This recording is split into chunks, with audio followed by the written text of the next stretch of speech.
In other words, she was rich. Very rich. Range Wilson. Fitness, comedy, life. After my makeout session with Allison at Shotzi's, I was having some trouble reconnecting with her. When Saturday night rolled around, I found myself at loose ends. I was not feeling especially social, but I also was not about to sit in my room alone at the Hermit House. So I headed over to Flint's Martini Bar. I greeted the bartender and the waitress, placed my order, and settled in at the bar. As I was digging into my appetizer, a 40-something woman came up next to me to order drinks for herself and her companions. I introduced myself and we chatted a bit as she waited for the drinks to arrive. Her name was Karen, and it turned out she was a financer of an independent film that was now in post-production. I told her I was a screenwriter, at which point she became somewhat guarded about revealing any more information about herself.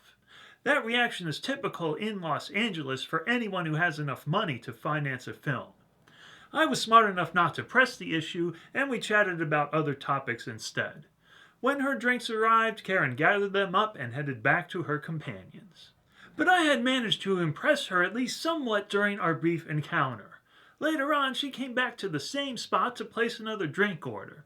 This time she was much less guarded, and we ended up talking for a long time. It turned out she was there with her boyfriend Nick, her niece Andrea, and a family friend named Eric, who was the writer, director, and lead actor in the independent film that she had financed.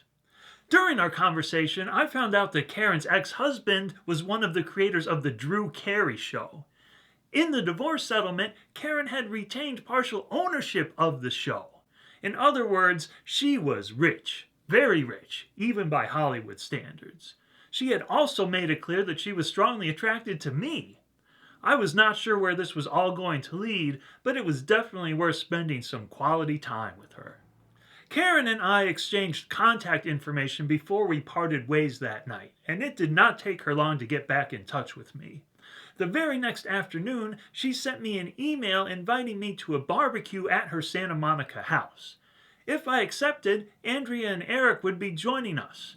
I quickly sent her an email back that I would be delighted to join them. That evening, I parked my car in one of the most exclusive neighborhoods in the world. Even a shack in that neighborhood would be worth many millions of dollars, and Karen's house was far from a shack. Opulent but not ostentatious, Karen's house radiated class and elegance from every square inch. But even rich people can have a barbecue by the pool, and that's exactly what we ended up doing.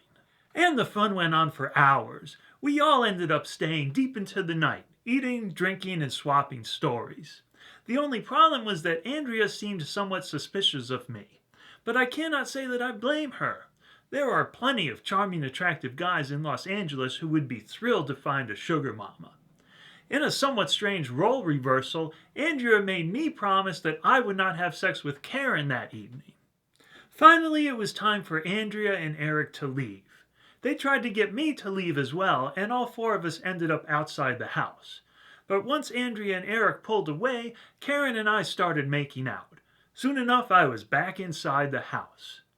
That's when Andrea called Karen to make sure that I would not break my promise. I reassured Karen that I would not be having sex with her that evening. But I had not made any promises about keeping my clothes on. When Karen went inside for a few minutes, I took the opportunity to strip down completely. But that decision led to some drama. Tune in next time to find out what happened when Karen found me skinny dipping in her backyard pool. Until then, like, comment, share, and/or subscribe. My name is Range Wilson, and I'll see you next time.